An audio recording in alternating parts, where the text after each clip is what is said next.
you so much. Thank you. Thank you. Please be seated. Thank you. Thank you. Thank you very much. Thank you. Whenever people do that, I always begin by saying, I wish we could end now. And then I could tell my wife, got a standing ovation. That doesn't always happen when it's over. Really, really nice to be here. And after Mark finished, I thought to myself, we should really go straight into the Q&A. Well done, Mark. Beautifully done. And, philosophy comes at three levels. It comes at a foundational level of argument. It comes as an illustration level of the story. And it comes at the application level of how it all applies around the kitchen table and in life. And what you heard was how best to apply it at the kitchen table level in life, but just enough of that foundation given why the argument holds and how the story is lived out day to day in business and in individual lives. We've been traveling a lot. I began some days ago, started in Dallas, Texas, and went from there to Houston, from Houston to Dunedin, and that we had a few birthdays along the way on that one. From Dunedin, we have just come here for tonight. We leave at the crack of dawn for Kota Kinabalu in Malaysia, and then on from there to Thailand, and then to India, and then to Seoul, Korea, where we get home about the 18th of March. So the body takes a beating, and you show up, whether in the body or out of the body, you cannot tell, but you're there. And my voice took a beating, but it's gradually recovering. That Manuka honey is extraordinary. It's amazing. It's amazing. It's extraordinary both for the throat and for the wallet. Especially if you believe everything you say about the numbers out there. But it's great to have had that. My wife asked me yesterday, how are you doing? I said, I don't know whether it's honey or what, but I'm doing better. And the voice is regaining. So thank you. I want to thank Pastor Martin for opening this church up to us. Very kind of you, sir. Very gracious of you to do it. And also to Rodney for working hard behind the scenes. I don't know how long ago all of this began. I'm just told where to go, and I show up. And the plane stops, so you get off. I was told that this is where we were to be. But New Zealand's been one of my favorite countries. Wonderful, wonderful to come here. So beautiful. Some of my dearest friends on earth are right from here in Auckland. In fact, one of them is here tonight. I've known him for about 50 years now, and it's just wonderful to look forward to a cup of coffee at the end of the evening. We knew him well as a family friend. Bruce Robinson is here, just a wonderful dear buddy of mine. You can lead a very busy life, and what really matters at the sunset years are the loves and the friendships and the family that you have treasured and enjoyed. So it's wonderful to be here, albeit for a few short hours. And to add more beauty to it all, the two cricket teams are staying in the same hotel we are. So that took a lot of sacrifice for me to come. I saw some of the Indian cricketers in there. I don't know what they were doing, probably scouting or whatever. I wanted to go and give them a few tips, but they didn't take it. The question before us, the whole question of ethics. Let me start off with a funny story. You may have heard me tell it. This Indian guy is in a plane, and he's sitting next to Einstein. Now you know the imagination is running riot. So he looks at Einstein, and Einstein says to him, we've got a long journey. It's going to be a long flight. Why don't we play a game as we go? So the man says to Einstein, what's the game you want to play? He says, let's play a question of questions. I'll ask you a question, and if you can't answer it, you pay me $50. The other guy said, you're Einstein. He said, yeah, but it's okay. We'll level the playing field. Then you ask me a question. If I can't answer it, I'll pay you $500. So if you can't answer it, you pay me $50. If I can't answer it, I'll pay you $500. The guy said, for an Indian, that's very appealing. He said, okay, we'll do it. So he goes to town. So he told Einstein, you go first, since you proposed it. So Einstein said, I'll make it simple. How far is the moon from the earth? And the Indian, most Indians are engineers. So he He said, you know what, I know the answer, but I don't know if I can give it exactly the way you're looking for it, so here's $50. Paid him 50. Einstein said, your question. He said, Mr. Einstein, what walks up the mountain with 3 legs and comes down with 4 legs? Einstein said, what? He said, what goes up the mountain with 3 legs and comes down with 4 legs? So Einstein started to think of his studies in entomology and all that stuff, and dipped into his pocket and gave him $500. So I looked at the Indian and said, before I ask you my next question, what does go up the mountain with 3 legs and come down with 4 legs? And the Indian gave him $50.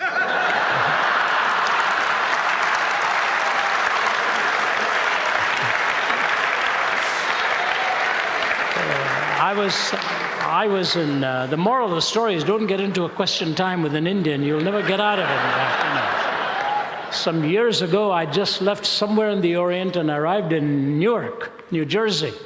It was a long 14 and a half hour flight. You look like a passport picture when you get off that kind of a flight.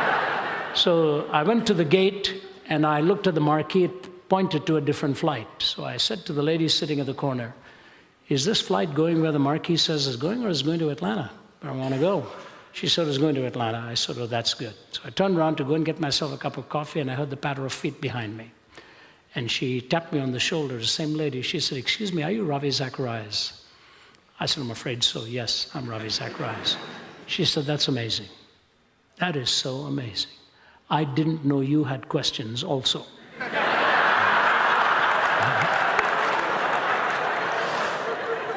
I promise you, I didn't make this up. It sounds like something you would make up, you know.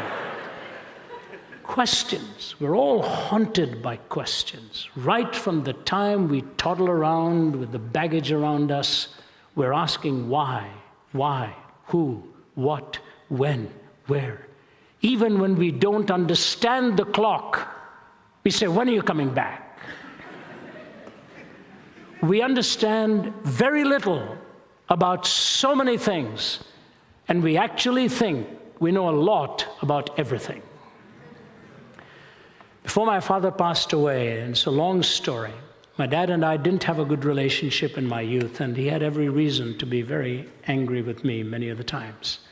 But before he died, he asked me to take him to the hospital. He had a premonition that he was not going to come through that surgery. And I lived 75 miles away in Niagara Falls, Ontario. My dad was in Toronto. And all of my brothers and sisters were in Toronto, 10 to 15 minutes away from him. But he phoned me to ask me if I'd come and take him. I said, Dad, it'll take me at least an hour and a half if I leave right now. You better get to the hospital right away. Call Ajit, he'll take you, my older brother. He said, no, I want you to come. So I drove. And as I was driving him to the hospital, I realized why he'd asked me for that. And one of the main things he wanted to say to me was to apologize for the hard years in my youth, where he'd roughed me up pretty bad. But then the fascinating thing about what he said to me was, he said, you know, son, I always thought I knew so much. Always thought I knew so much. And when I looked at your life, I thought you were going to be a total disaster. I was just trying to shame you into reality. I didn't see what your Heavenly Father saw. And I just want to say I'm sorry. We think we're all mistakes. You do it, I do it. We think we know so much. And I want to talk to you tonight about one of the most important questions, but I'm going to flip the response after I raise the question in order to deal with this issue of ethics, meaning and purpose. C.S. Lewis said when a ship goes on to the high seas, it has to answer 3 questions. Number 1, how to keep from sinking. Number 2, how to keep from bumping into other ships. The first issue deals with personal ethics. The second deals with social ethics. How to keep from sinking, how to keep from bumping into other ships. He said, but then comes the most important question. Why is it out there in the first place?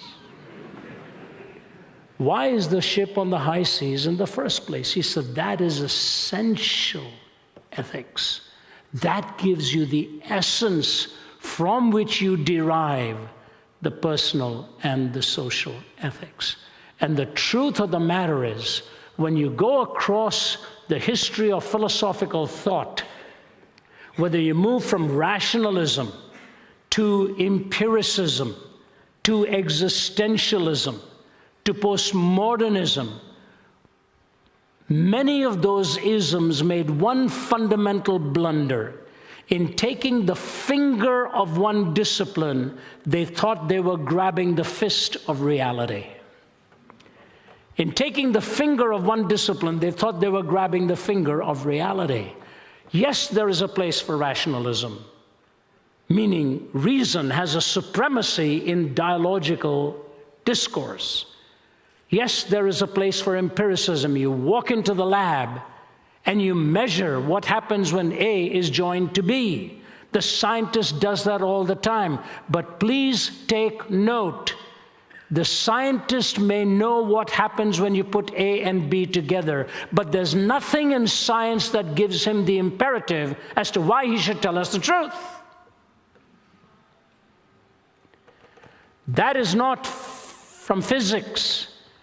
That is metaphysics, or dare I suggest, those are transcendent spiritual realities which make a reference to an objective moral framework that must superintend over everything that we do, whether it's in the lab or outside of the lab. So yes, there was a place for empiricism. Existentialism, will, meaning, yes, a place for that. And then you come to postmodernism, where community became so important. But somewhere between the middle of the 19th century and the end of the 19th century, a philosophy was taking hold that was popularized by the German philosopher Nietzsche, who popularized the phrase, God is dead. Now, ironically, Nietzsche was the son of a pastor, and both of his grandfathers were in the ministry, but he lost his faith in God. And the ironic thing about him is he did say this: if what I'm saying is true about the death of God, two things are going to happen in the 20th century, the next century. Number one, a universal madness will break out. And number two, the 20th century will become the bloodiest century in history. He was right on both counts. In a sense, he embodied the first. The last 13 years of his life, he himself was moving between sanity and insanity as his mother sat by his bedside watching this brilliant mind waste away.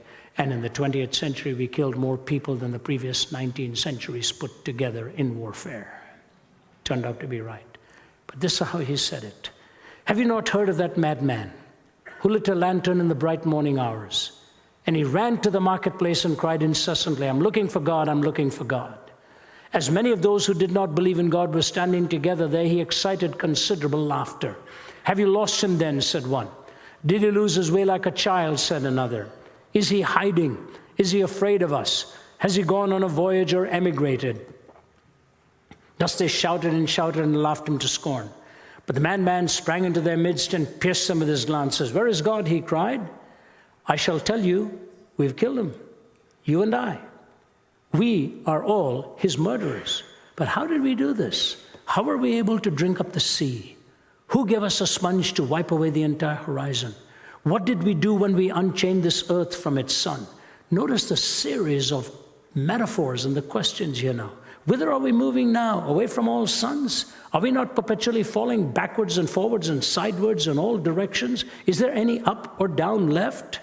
Are we not straying through an infinite nothing? Do we not feel the breath of empty space? Has it not suddenly become colder? Is not more and more night coming on us all the time? Must not lanterns now have to be lit in the morning hours? Do we not hear anything yet of the noise of the grave diggers who are burying God?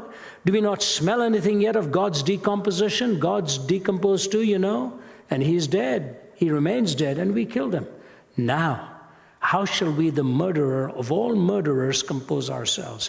That which was holiest and mightiest of all that the world yet possessed has bled to death under our knives. Who will wipe this blood from us? With what water can we purify ourselves? What festivals of atonement? What sacred games will we need to invent? Is not this the greatest of deeds, too great for us? Must we now not ourselves have to become God, simply to seem worthy of what we've done? There's never been a greater deed, you know, and whoever shall be born after us for the sake of this deed will be part of a higher history than all history hitherto. But this tremendous act is still on its way, still traveling, and has not yet reached the ears of men. Lightning and thunder require time. The light of the stars require time. Deeds require time, even after they are done. It has been related further that on the same day that this madman entered diverse churches and there sang a requiem, Aeternam Deo, let out and quieted, he said to have retorted each time, what are these churches now if they are not the tombs and sepulchres of God? God is dead. We killed him. You know what I like about Nietzsche? He's not just poignant. There is a vulnerability in what he is saying. Who gave us a sponge to wipe away the horizon? Is there any up or down left? Have you noticed in politics it's only right and left? There's never an up and a down? Oh, he's a right-winger. He's a left-winger. We never ever talk about an up and a down, and as Mark has well said, because that would be considered almost lunatic, and yet what we've really done is demonstrated the lunacy of how we live without an up and a down, without a transcendent moral point of reference. And so 4 things happen. I will mention the first 2 quickly, and then briefly, a little more than briefly, and the last 2 I will keep very brief. The first is this. If God is dead, what will become the point of reference for moral reasoning? Where do we turn to? I know philosophers have tried to. There was one guy in Dunedin who said he could actually come up with a superior moral immorality with secularism. How ludicrous. Why? How does he know it's superior? If there's no point of reference, how is it superior? It's his point of self-referencing maxims. That's all it is, platitudes. Why is my ethic any better than your ethic? What audacity for me to say that I have a superior ethic to yours. Try telling that to some people who are willing to lop your head off if you actually believe that. The fact of the matter is, philosophers have struggled and struggled with this issue, and I want to read just 1 or 2 statements from staunch atheistic philosophers. Here's Kai Nielsen, the prolific atheist from the University of Calgary in Alberta. Here's what he says. We have not been able to show that reason actually requires a moral point of view. Oh, that really rational persons, unhoodwinked by myth or ideology, need not be individual egoists or classical amoralists. Reason doesn't decide here. The picture I have painted for you is not a pleasant one. Reflection on this depresses me deeply. Pure practical reason, even with a good knowledge of the facts, will not take you to morality. Bertrand Russell says this, you know what? I somehow cannot live as though ethical values were simply a matter of my personal taste. And so I just say to you, I find my own views incredible. I do not know the solution. Prolific atheistic philosopher Richard Rorty, if moral imperatives are not commanded by God's will, and if they are not in some sense absolute, then what ought to be is a matter simply of what men and women decide should be for themselves. There is no other source of judgment. These are atheistic philosophers. This depresses me, says Kai Nielsen. There is no rationally compelling reason for me to be moral. And you know what? That was the very rationale behind the Hitlerian onslaught in the Third Reich. He took the writings of Nietzsche, Adolf Hitler did, and personally presented Nietzsche's writings to Stalin and Mussolini. What did Stalin do? He was a seminary student preparing for the ministry. I heard these stories personally from the mouth of Malcolm Muggeridge when we spent an afternoon together. Followed it up and footnoted it. Paul Johnson, the historian, also tells these 2 major stories. Number 1 is this. You know, he gave up his belief in God. In fact, he was such a threat to what potentially could happen with his own demagoguery that even Lenin became fearful of where Stalin was going to take the country. He was not a big guy. Stalin was not even his real name. It was a nickname, being a man of steel. 2 illustrations I want to give to you that I shared at the Center for Geopolitical Strategy in Moscow as the faculty members were in pin drop silence as I gave it to them. All along, they'd been fighting me with their atheistic worldview. So I said, I want to tell you 2 stories. One of them was on site. Told one of them in the whole setting, one of them in the private setting. I had to be very careful how we narrated this. One was this. A diplomat came to Stalin one day and said to him, how do you expect your people to follow you while you're torturing them like this? Stalin didn't answer her. He asked for a live chicken to be brought to him. They brought him a live chicken. He clutched it and started to defeather the bird. And it tried to break free. He wouldn't let it go till he had completely denuded it. Then he took that denuded body of the chicken and put it down, picked up a piece of bread and walked away about 5 paces.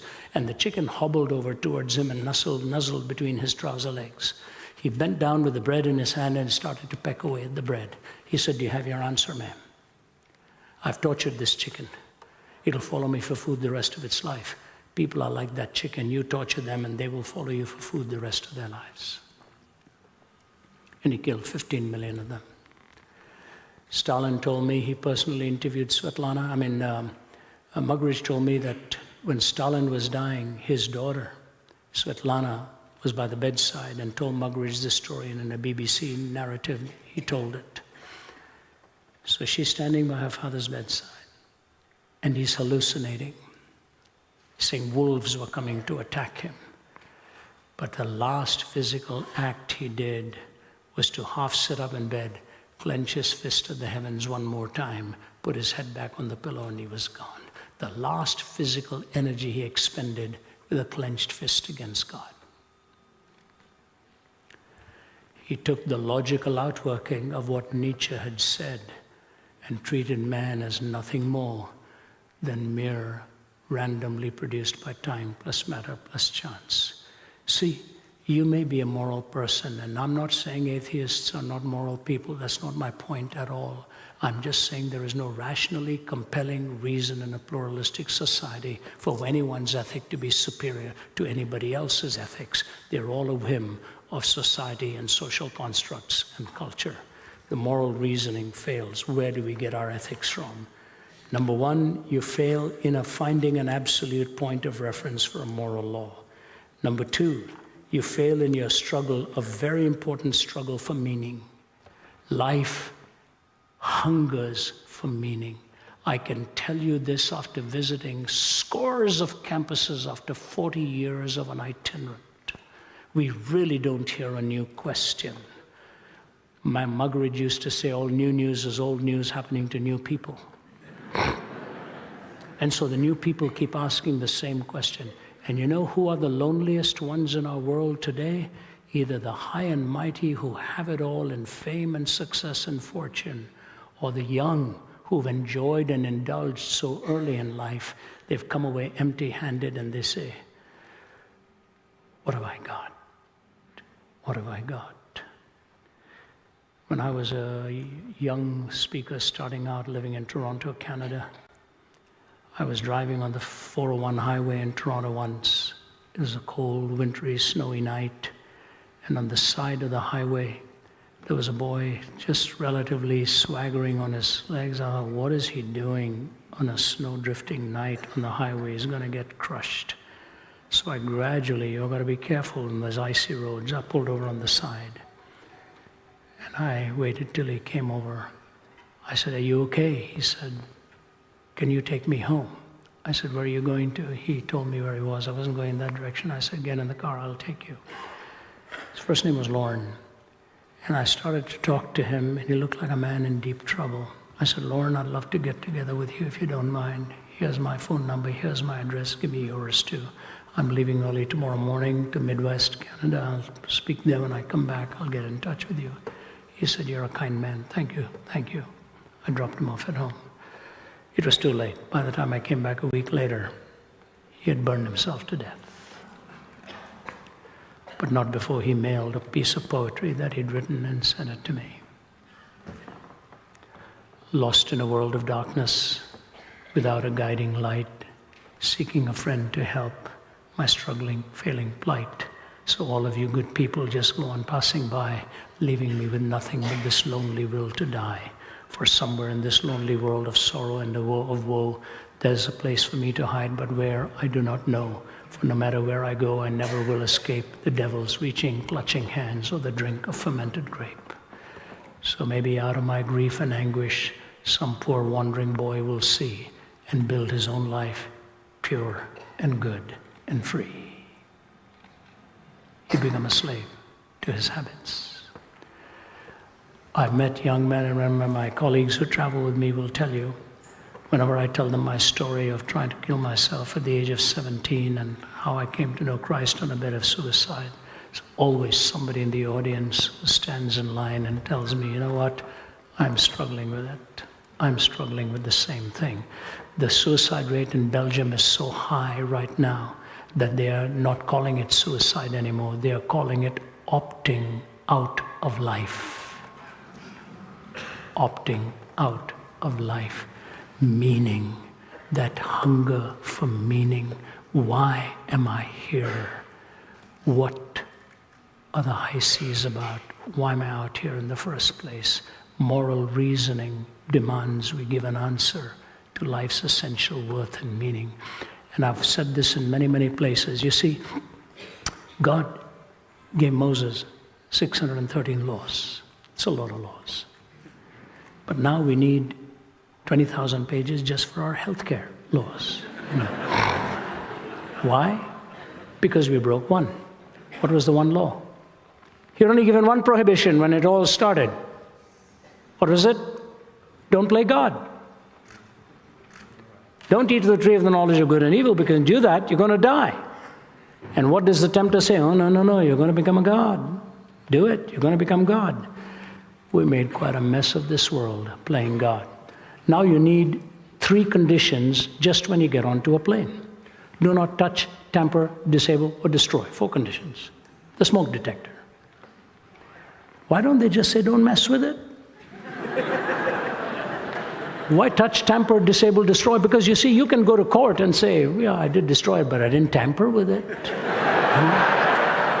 And all the word games we start to play to give truth to him who loves it not is to only give him more multiplied reasons for misinterpretations, as George MacDonald. You can play games in a courtroom and abuse the law. So 613 laws, all being abused. And what does David do? He reduces them to 15. Isaiah to 11. Micah to 3. Do justice, love mercy, and walk humbly before your God. Jesus was asked which is the greatest commandment. You know, he could have given you one, but he didn't.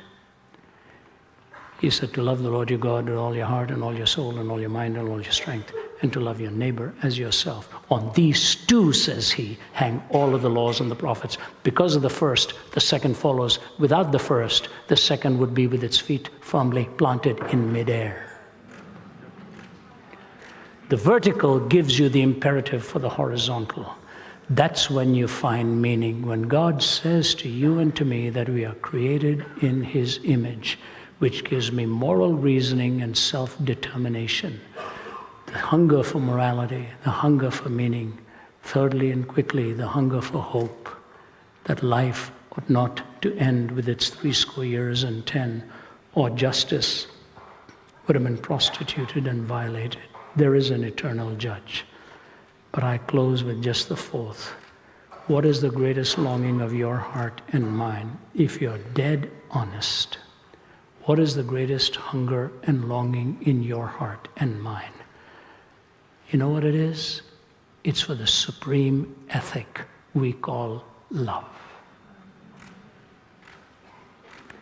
I want to give you a couple of illustrations. You know, I grew up in India, and those of you who speak Hindi, hum dharti ke aadmi hain.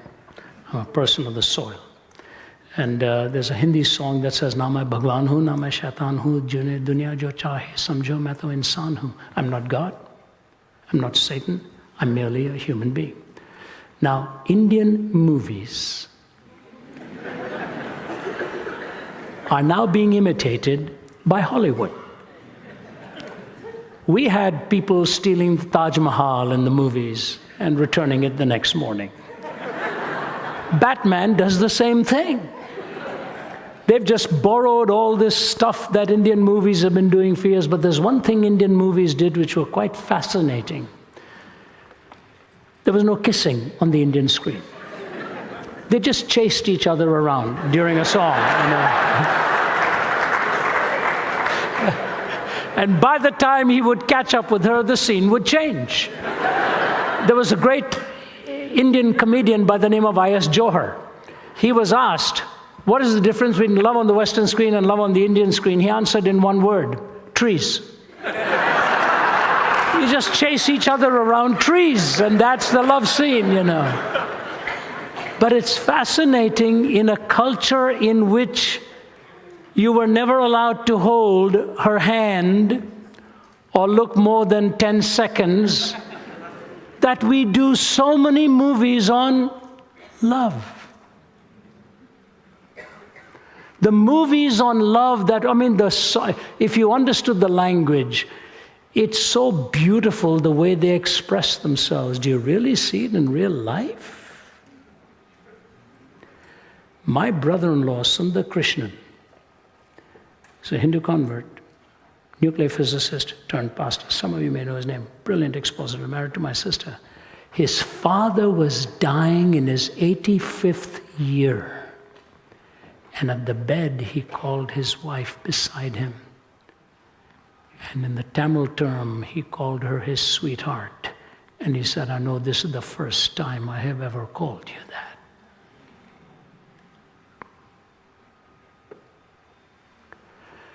We long for it. The cultural constraints sometimes handcuff us. My little grandson, Jude, he's an amazing little boy. A corporal once said to Winston Churchill, sir, have I ever told you about my grandchildren? Churchill said, no, and I want you to know how much I appreciate it. So I don't want to tell you too much about grandchildren. But my grandson, Jude, he's quite a character. He's 5 years old. He sits around the table and he'll talk up a storm. One day he looked at me and he said, Papa, what is the meaning of sophomoric? I said, what? I said to my daughter, where does he pick up all these words? Sophomoric? I sounded sophomoric trying to define it for him.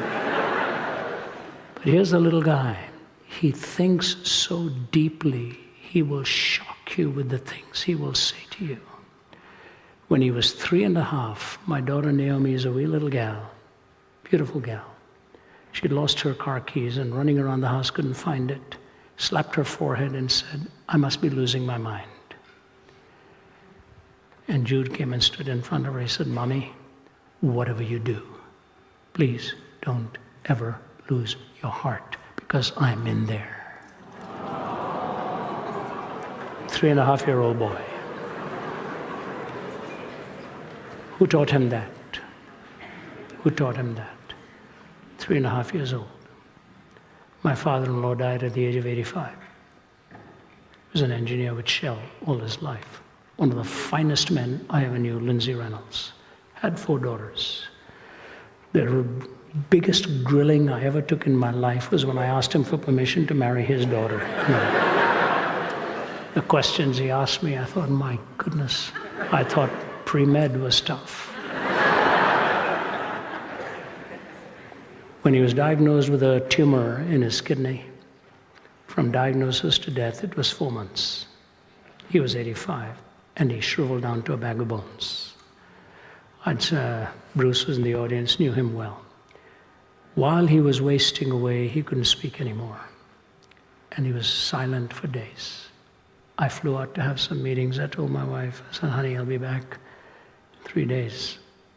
I hope your dad can hang in there. He's really not saying anything anymore. So I flew back. When I arrived, she said, you missed it. He died just a couple hours ago. She said, Ravi, I've never seen anything like it in my life. He'd been silent, and his eyes opened.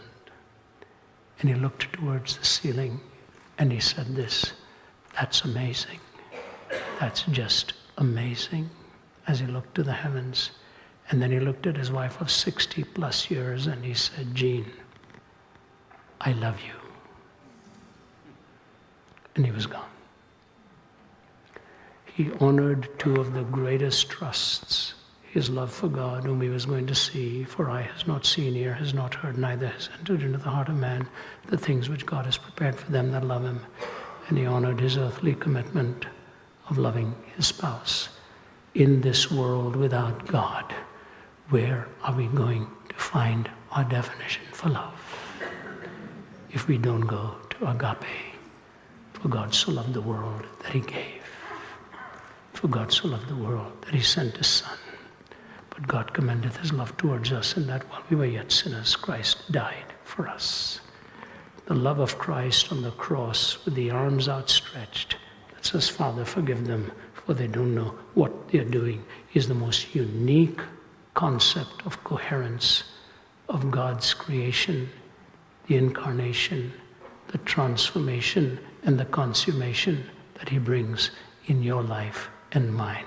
With that coherent worldview, we know why we're out on the high seas in the first place, and that helps us to keep from sinking and to keep from bumping into other ships. And it is Christ who commands me to even love those with whom I disagree. So I say to you, without God, moral reasoning, without God, meaning, without God, hope, without God, love, how do we define those four categories? Without God. Morality, hope, meaning, and love. With God, all of those are pregnant with meaning and give you the fulfillment for why we are out here in the first place. We will be delighted to answer your questions. Mark and I have agreed he'll take all the tough ones, I'll take the simple ones. So God bless you. Go ahead.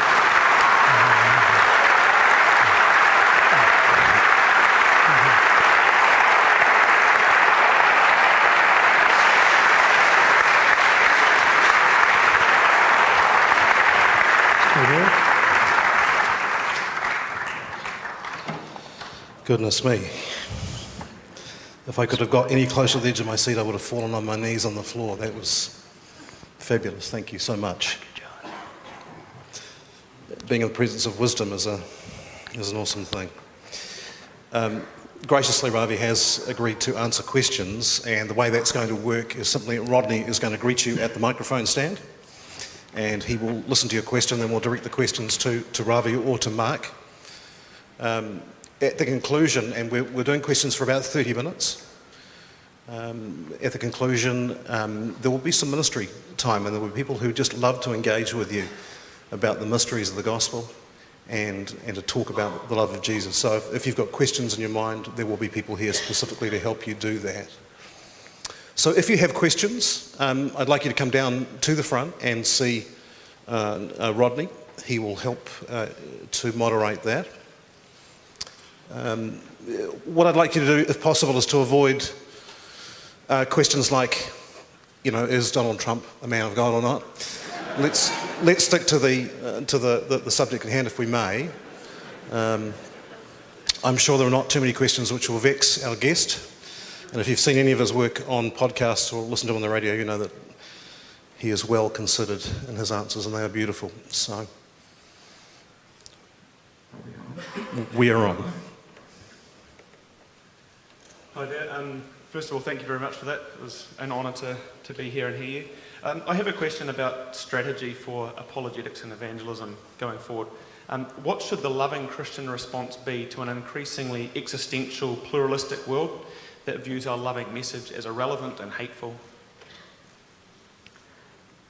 I'll be glad to talk about it as a calling, and I'll let Mark talk about it as living it out, because he's obviously done it so well, and both of those aspects are within your orb of questioning there. When you go into it in the way, say, our team does, and we've got nearly 50 of them, as we were told earlier, in 15 countries on every continent. If you're doing anything as a calling and as a profession, you have to put in the hard work. There is no doubt about it. In fact, most of our younger ones, and Rodney was very kind in saying they were as good as what I represented, that was very kindly stated, they're better. They are better. They are doing things at their younger age that I was never able to do. And they have caught on so well what the DNA is of 1 Peter 3:15 and 16, to always be prepared to give a reason for the hope and an answer to one who asks of you, and to do that with gentleness and respect. We are living in a world of a graduate level skepticism, all right? And you cannot set a tepid Christianity beside a scorching paganism. You have to do your homework. You have to study hard. Most of the younger ones are having done for them what I wish somebody could have done for me when I was younger. We are getting them all the way through their PhDs at very prestigious universities. Why? Because it opens a lot of doors for them, and they need to get into the academic arena. But the most important thing is that they don't get intoxicated with the letters against their name, but that they have a humble heart and a servant spirit. When Jesus was asked to describe the kingdom, he didn't take a scholar, he took a child and said, if you don't become like one of these, neither will you enter into the kingdom. So humility with capacity to learn and build and understand. So professionally, our pastors are going to need more and more rigorous training, and it's hard. Being a pastor is one of the most difficult things in the world, or an educator, wherever you are. So in a calling, go the distance. Do your best. Work hard. That is only one level. Not every one of us is called to do that. And so I'll let Mark deal with how you deal with this in a day-to-day level, and I'm sure he has given that a lot of thought too. I think it's a great question. Apologetics is often seen as argumentation, and New Zealanders don't like conflict. I've been here 14 years, and I've learned the hard way that's true at times.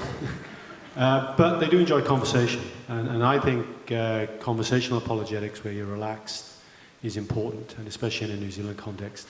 You know, there's a guy called Greg Kukul who does good stuff, and he talks about knowledge, character, and wisdom. You do need a bit of knowledge, but you don't need to know everything. In fact, the best knowledge sometimes is having good questions, and I find that being on boards of organizations. You know, bad directors spout what they know rather than ask good questions of the executive, because good questions make people think. So some of the best thing you can do in conversation is just ask good questions. Well, why would you believe that?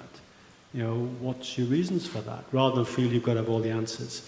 Character, you know, again, is the humility to not feel that pressure, you've got to be right, etc. Character is actually, you know, you can't profess to be one thing and then be this screaming, nasty person, because people are not going to listen to you either in conversation. And the wisdom is, you know, I think wisdom is constantly both hands, and I think the message in this is truth and love. Truth and love. Your motive is not to be right and win arguments. Your motive is out of love, wanting to bring truth into a situation. And there's two equal and opposite errors, I think, in the public square, and that is the error of privatizing your faith, you know, and being almost frightened to even mention it. And the other error is to be the weird Christian in the workplace who's just screaming at people. In the middle, you can have truth and love. So putting those together, you know, knowledge, wisdom, and character, I think, is to think through. You do have to do some hard work, but don't be intimidated. And often, you know, the arguments and the underlying principles on so many worldviews are not anything to be scared of. And have that confidence to just ask questions, because when you just ask a few questions, the walls often come tumbling down. Can I underscore one thing that Mark just said there, because it was a very important point he made. Questioning your questioner does two things. It opens them up within their own assumptions, and it determines the entry point of the discussion. And I always tell my team, remember that behind every question is a questioner. So you're not there. My mother used to say, once you've cut off a person's nose, there's no point in giving them a rose to smell. You know, you're not there to decimate the person. You're there to really win them. And Jesus always questioned his questioner. Good master, what should I do to attain eternal life? You and I would have had the answer in 4 points. Jesus said to him, why are you calling me good? There's none good but God. So are you calling me God? And if you're calling me God, will you listen to me? Or if you're not calling me God, are you telling me you can be good without God? See, he's immediately opened the person up within their own assumptions. So learn to ask good questions and respect the questioner. That's very, very key. Yeah.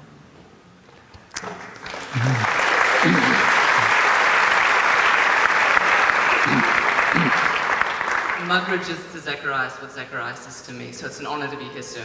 I work for a senior member of government and as an advisor, and I'm just wondering, with regards to the conversation today, how do you engage with ethics and morality when you disagree with policy and you need to do a good job, you need to support your boss, but it's foundational, it's nation-changing?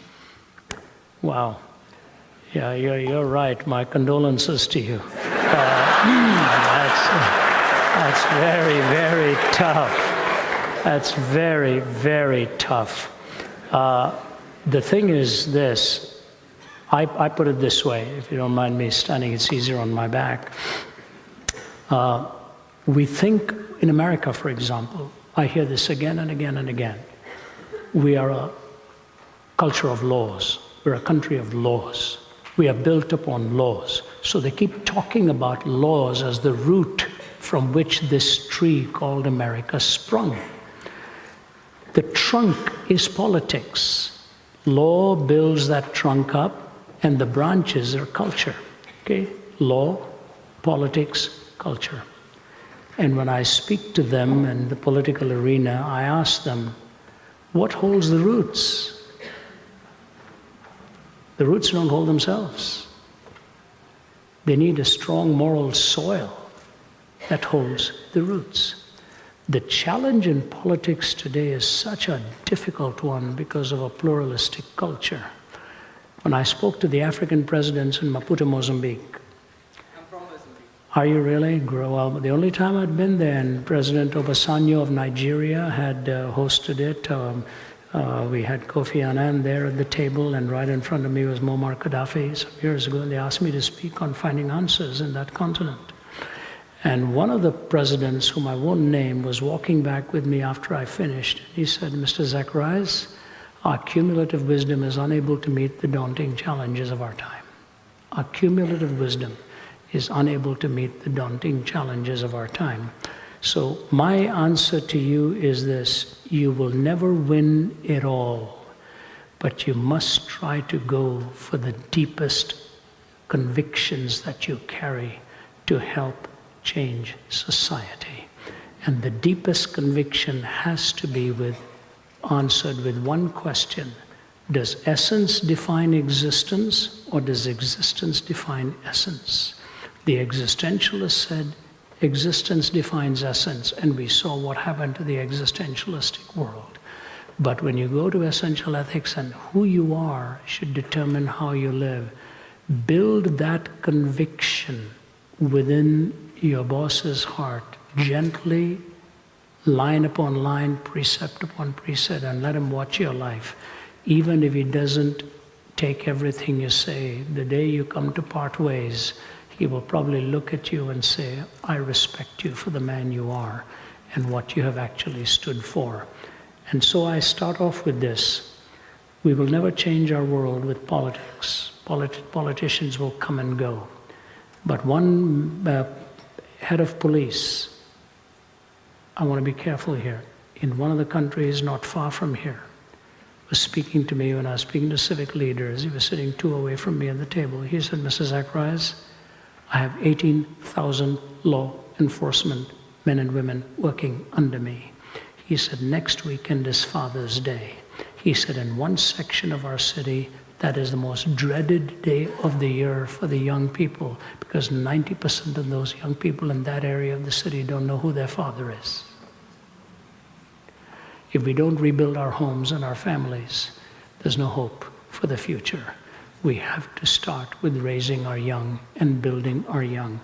Voice your opinion, give it, even if you disagree. He will see it in your life. My dad was a politician. And the change in his life that came later in life, I would never have believed would have been the change that came upon him.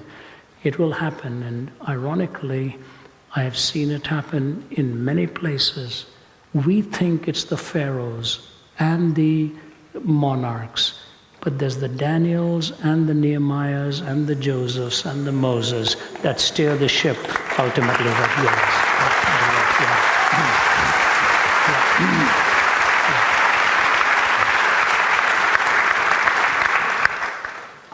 goes. Fabulous. Goodness me. Thanks, Robbie. It's really great to hear you guys tonight. Just a very quick statistic. They say that if a child has been brought up in a Christian home and gone to church most of their life, by the time they reach 16, they've had more than 3,500 to 4,000 hours at church activities. I go around speaking to youth groups and I play the advocate of an atheist and ask them to push back on me. Most youth groups, the young people there will stare at me with a blank stare.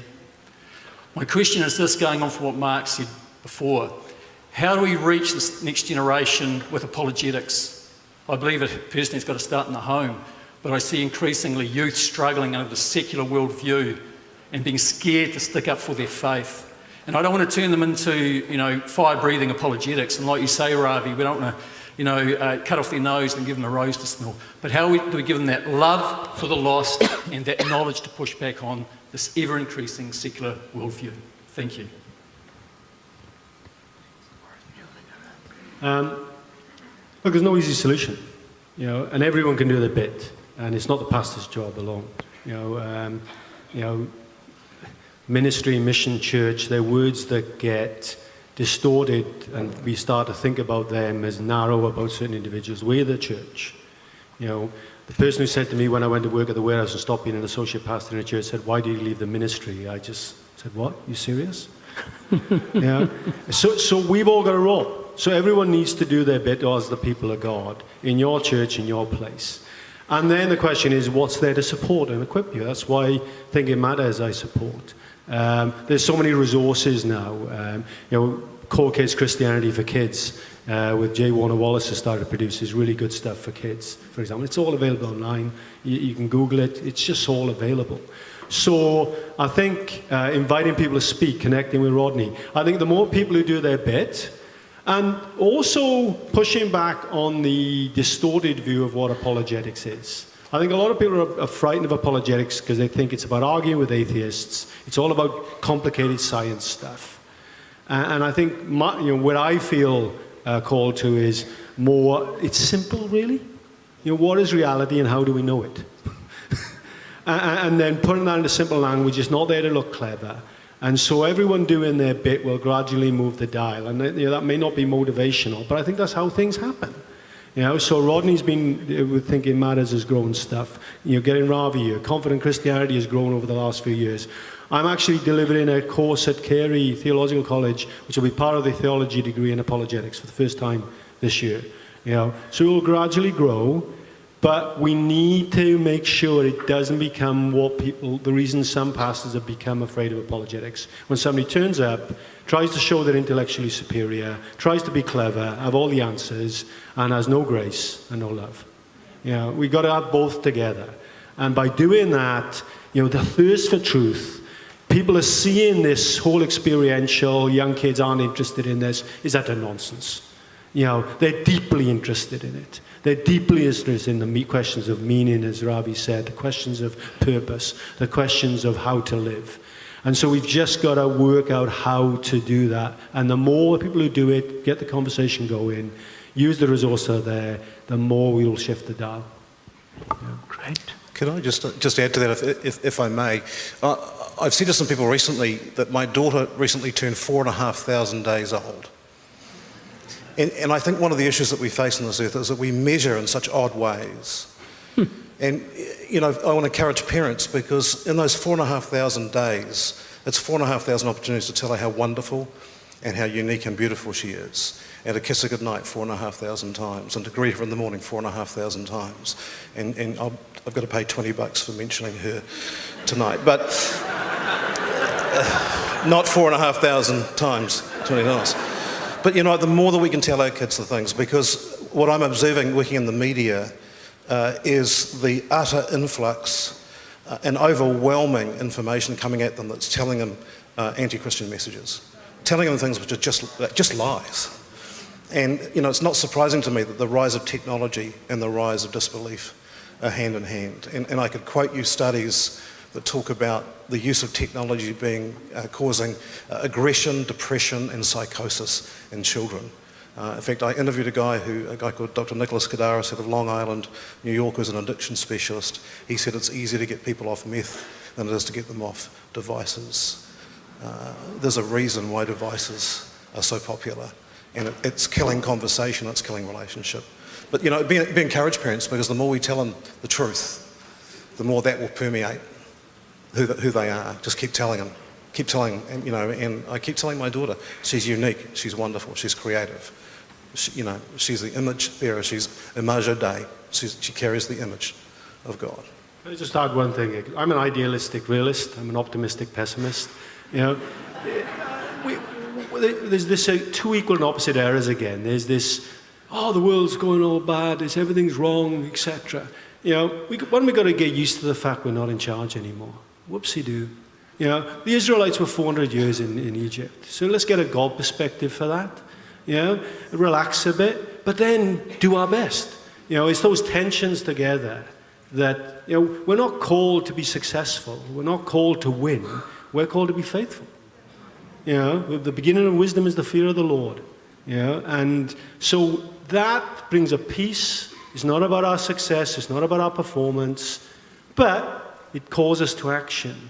And, you know, things might get a lot worse before they get better. That's irrelevant. God's in charge. Yeah. Thank you. I think we've got time for I think just one more question. Yeah, my question for the panel is, political correctness has overtaken the world big time. A yes is not a yes anymore, and a no is not a no. And I have always stand up for what is right based on biblical principle. And I get funny looks all around. Just to give you an example, I turned up one morning at my organization where I do some voluntary work, and there was this huge mirror standing in front of my desk. So I guess I got the message. So I wrote a note by Mac Davis. The song goes like this: "Oh Lord, it's hard to be humble. The more I look in the mirror, the better I think I am." So, but we are trying the best as I can. Would you like to comment on this political correctness? It just seems to erode our values and our morals, maybe. Yeah. I appreciate what you're saying. Actually, the erosion of values is what produced political correctness. They had to hang the values somewhere. And once they took it away from the transcendent Creator, we had to find some place to plant it. And strangely, we parked it in a place, in a profession that we trust the least. You know, can you imagine calling it politically correct? And if you ask an average person, do you have a great deal of confidence in politics? No. Then why do you call it politically correct? You see, it's the fact that we always use words that we manipulate to suit ourselves. Tolerance, for example. What that really means is, if you don't accept what I believe, you are intolerant. I don't have to accept what you believe. So I always say this when people ask me, and we'll close with this, and I'll even give a challenge after that. See, when we talk about ethics and we talk about culture, Paul Tillich, the famed German theologian, said, religion is the essence of culture, and culture is the dress of religion. Religion is the essence of culture, culture is the dress of religion. So when I'm asked a thorny social question, I always respond to them by saying something like this. I say, I will answer your question, but it could be a trick question you're asking me to try and finish me off. I say, so what I'm asking you is this: what culture do we live in now? There are three types of culture with belief that works itself into ethics: theonomous, heteronymous, autonomous. Theonomous means theos, nomos, God, law. that God's law is in the heart of people, and we live that out. So we call that a theonomous culture. There are very few theonomous cultures now. There are theocratic cultures which dictate for the masses, but theonomous meaning we have the law of God so in our heart that we naturally think in those terms. Once upon a time, we called that natural law. Americans, once upon a time, believed in natural law. We hold these truths to be self-evident, that we are all created equal, endowed by our Creator with inalienable rights. There was natural law that was self-evident, but they don't believe that anymore. So we're not theonomous culture in the West. So what is the next? Heteronomous, where a handful at the top dictated for the masses below. Heteronomy, heteros meaning another, nomos meaning law. Another group dictates it for you. In religious terms, Islam is a heteronomous culture. The mullahs and the sheikhs and all of them dictate it for the masses.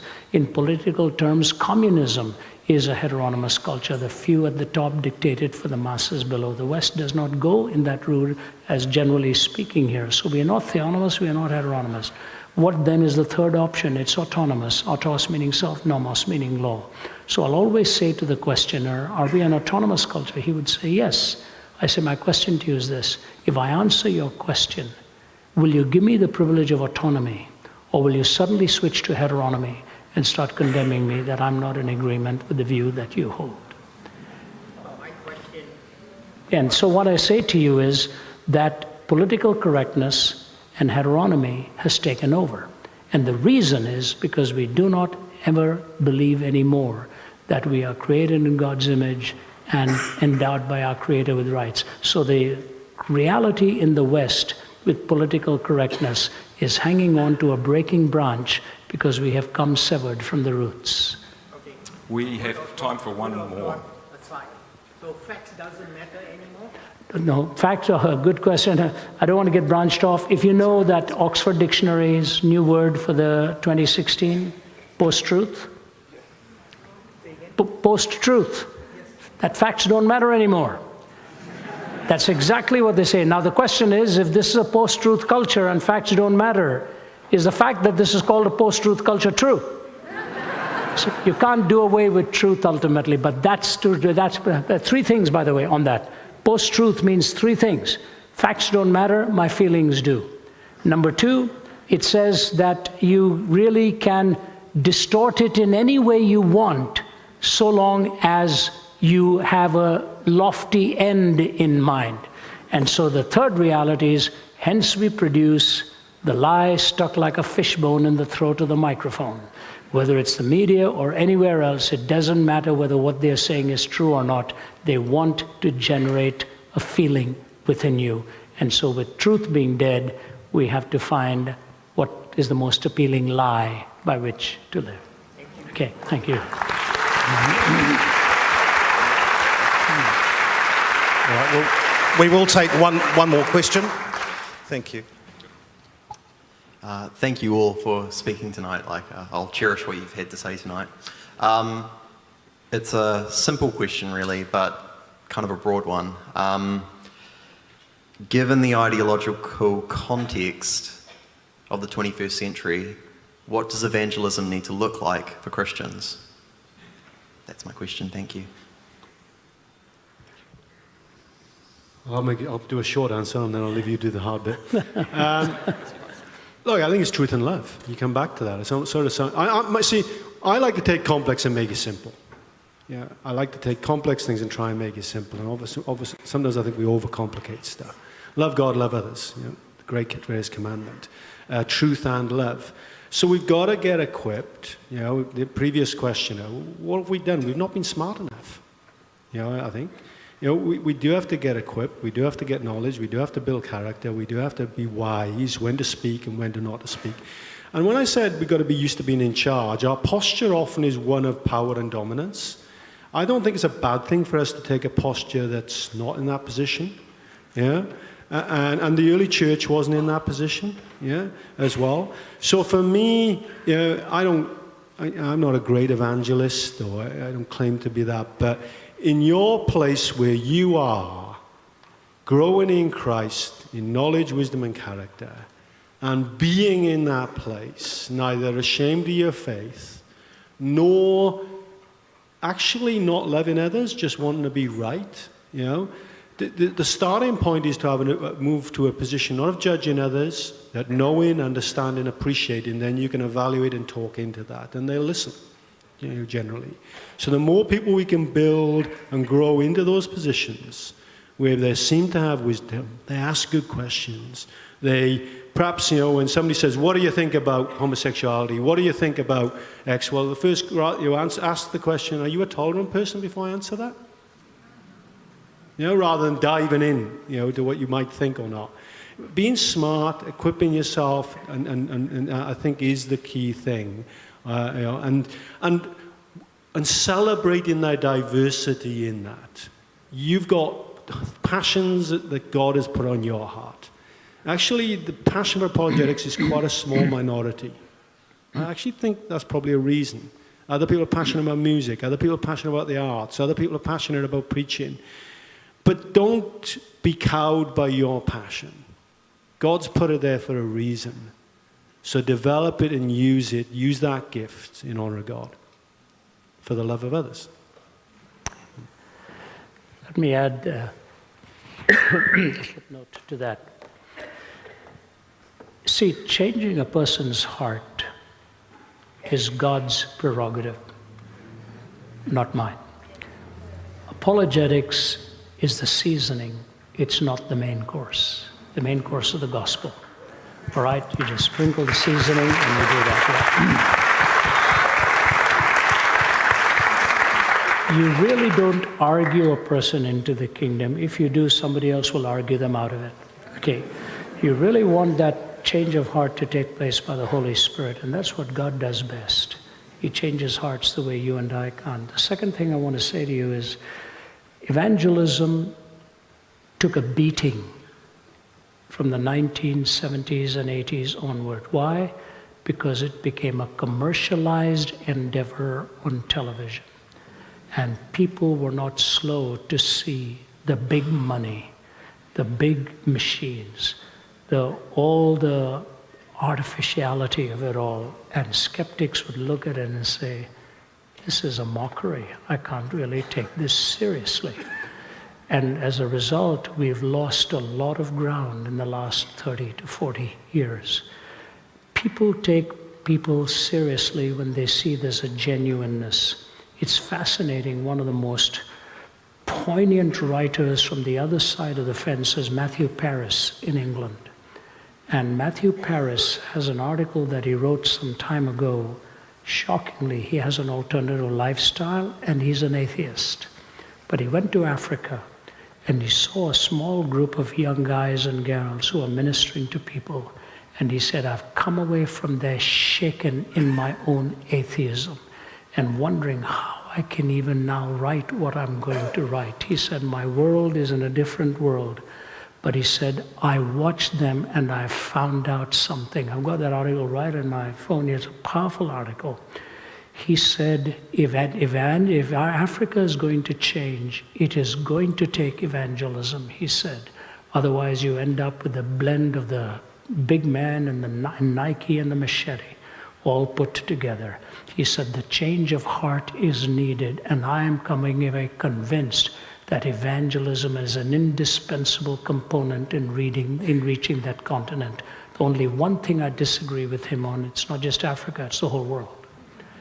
You need evangelism with genuineness and with a true spirit of authenticity. Let me give you a personal illustration, and with that, I'll bring my closing statement. When I moved to Canada in '66, I was 20 years old. There were 500 Indians in Toronto. If you saw an Indian, you crossed the street and asked him if you had time for a cup of tea. You know, if you did that today, you will never get anywhere because Toronto alone has 500,000 Indians, okay? So let me put that in context. So I'm talking about the 70s when I started, and I was invited to have dinner at a person's place because they knew an Indian. And that's the way it goes, you know. Do you know a friend of mine in India? His name is Mr. Singh. And that's the way it was at that time, believe me. So I was invited, and I thought to myself, I think I'm being set up. This guy is not looking forward to talking to me. And he sat across the room like this and kept giving me the eye like I'm a betrayer. I'll take you on kind of thing. I never said a thing about my faith. And they kept saying, he's a Christian, he's speaking at our church now and all of that. And I never bit. I just said, if you're free, we'd love to have you. You're a teacher. I'm talking about how Christ changed my life. If you're free one of these evenings, please come. And I prayed at the table before the meal, and I prayed at the end of the evening. Many years went by, and I get a call in Toronto. He said, do you remember me? And he gave me his name. I met you in New Brunswick. I said, I remember you well. He said, would you please come and pay me a visit? I'm at the Princess Margaret Hospital here in Toronto. As soon as he said that, I knew that was a hospital for cancer. I said, I'll be there. Got into my car and went. He gave me his room number, and I walked into that room, looked at him, and I walked away because it was somebody else. And he called out, Ravi. I opened the door again. I didn't recognize him. He was shrunken to a skeleton. He said, sit on my bed. I want to talk to you. He said, I have become a follower of Jesus Christ, but I'm not going to live beyond this week. I just wanted to thank you for not coming down hard on me many, many years ago and just being who you were with grace and kindness. And I started to cry. I wasn't even that sure all that happened. What meant a lot to him was that I hadn't gone for the jugular, that I didn't grab him by the throat. I was just kind and gracious to him and told him what I believed, and he was welcome to the meetings. He was gone by the end of the week. Never judge the harvest immediately. Sometimes it could be years in the making, and you will never know what made an impact upon the person. But evangelism is going to take on tough hurdles. However, the tough ones, when they are reached, they are the ones who become the Saul to Paul. They are the ones who go into the marketplace unashamedly. So thank you, and be faithful to wherever God has placed you. I'd like to close with a closing statement, but that is this. It's a long distance to come here. It takes us a long while to get here. People ask us, why do you go? I've got a family, I've got grandkids, and I miss them a lot. I really do. I wish so much this was not my calling. I've done it now for over 4 decades. I am more firmly convinced than ever that outside of Jesus Christ, there are no answers to your life. And outside of Jesus Christ, there is no hope for our country, for the future. There will be no possibility of ethics. It'll become a dangerously desperate world. Acharya Vinoba Bhave, a famous Indian thinker, said, in the pre-modern world, violence would be relative. In the modern world, violence would become an absolute. He was right. Violence has become an absolute in our times. So if you don't know Christ, I'm going to say this to you. Will you honestly take the Gospel of John and just read it through, a chapter or 2 at a time, and ask God to speak to you?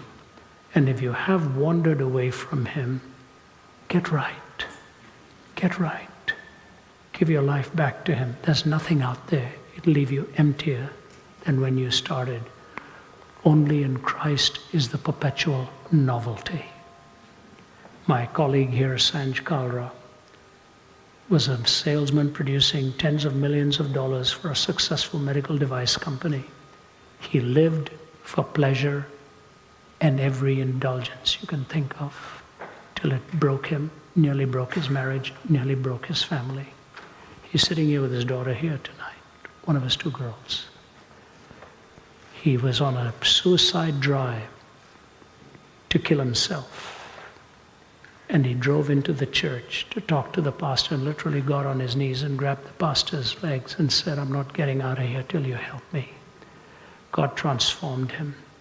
He gave up his lucrative business career, has joined our team, and his testimony is riveting in telling you how Christ transforms a derelict person and rebuilds marriage and rebuilds the home and helps you win your very kids to the Lord because of the shining difference they have seen in His life.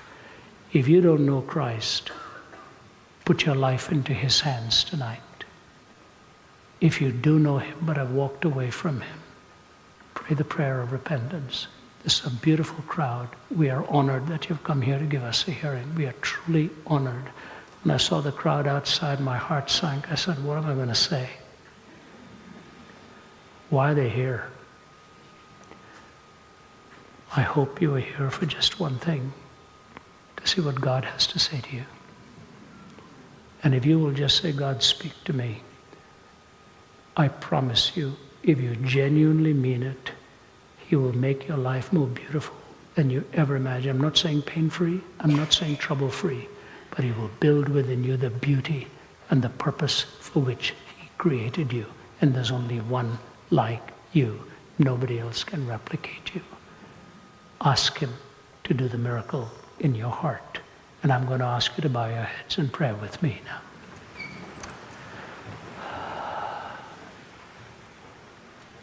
Father, you are here. We know that. You have been here. Thank you for the leadership that had faith and trust to even call such a meeting as this. Thank you for Mark's testimony tonight, proven in the field of a steep climb, but staying faithful to reach the peak. Thank you for the encouragement that these people have been to both of us and to John here as he has spoken and shared, that they're listening with respect. Lord, we live here today in this beautiful country. What spectacular, breathtaking beauty. And Lord, I'm so grateful that there are guardians as we enter this country to try to protect that beauty. And yet there is a plundering that's going on morally and spiritually, and nobody knows what to do about that. I pray for New Zealand, pray for its people. Tonight in this audience, Lord, will you not rescue those who really need you? And ladies and gentlemen, while our heads are bowed in prayer, I would love to pray for you. If you're willing to say, Ravi, I'm willing to give a go at this with a sincere heart. I need Christ. Or you're willing to say, I really am supposed to know him, but I'm not living like that at all. I need to return.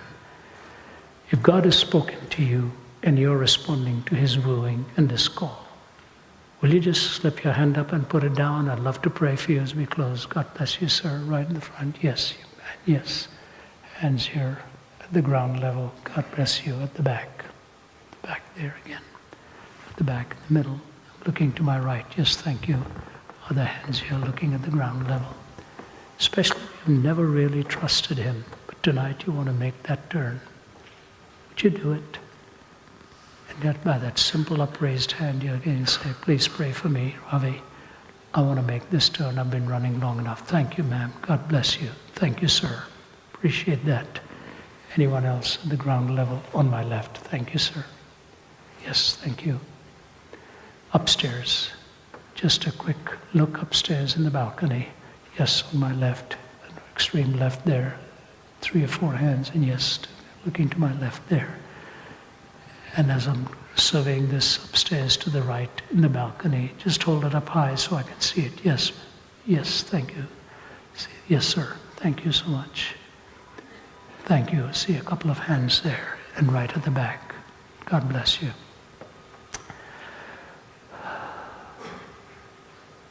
How beautiful the sight of thee must be. Thy endless wisdom, boundless love, and awesome purity. Prostrate before thy throne to lie and gaze on thee. Lord Jesus, forgive us if we repeat your sacred name 1,000 times a day to tell you we love you. Father, these hands that have gone up, you know the hearts, you know the hunger, you know the pain. I pray that these outstretched hands will signify an outstretched will, calling upon you, and you have said, call upon me and I will answer you. And you are faithful and just to Forgive us our sins when we confess them.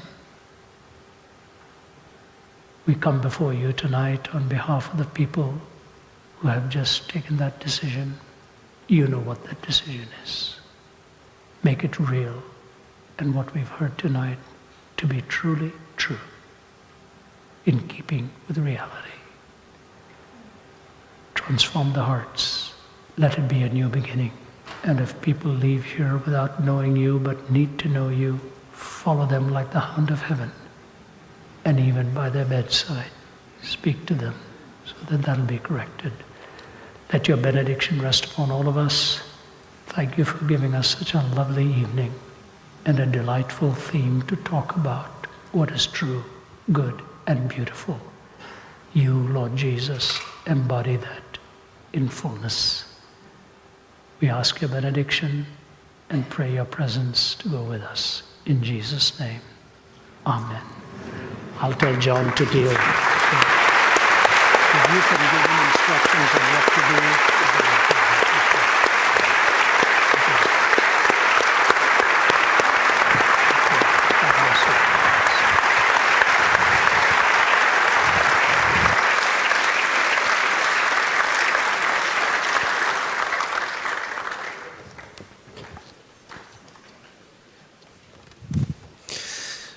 Due to Ravi's voice and needing to rest it, he's not going to stay with us for any longer, but we do have a team of people that would love to talk to you, people who are passionate about the gospel of Jesus Christ and would love to connect with you. If you've got questions that you'd like answered, perhaps you're one of the people that raised their hands tonight. There are people who would love to talk with you, and they're going to be down the front. They'll be identified as a ministry team with some red badges on. Folks, I just want to thank the people watching the two different campuses at Belmont and in Green Lane. Really appreciate you being with us tonight. And those watching online, there were hundreds and hundreds of people watching us live tonight online. That concludes the formal part of our evening. All that's left to say is, once again, thank you so much to Ravi Zacharias and to Mark Powell.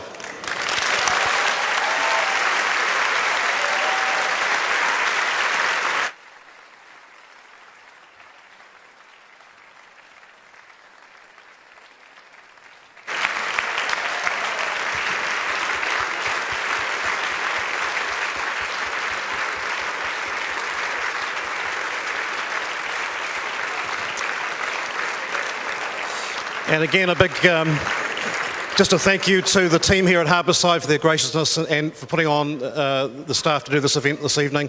Thank you so much. Please go to the website, Thinking Matters.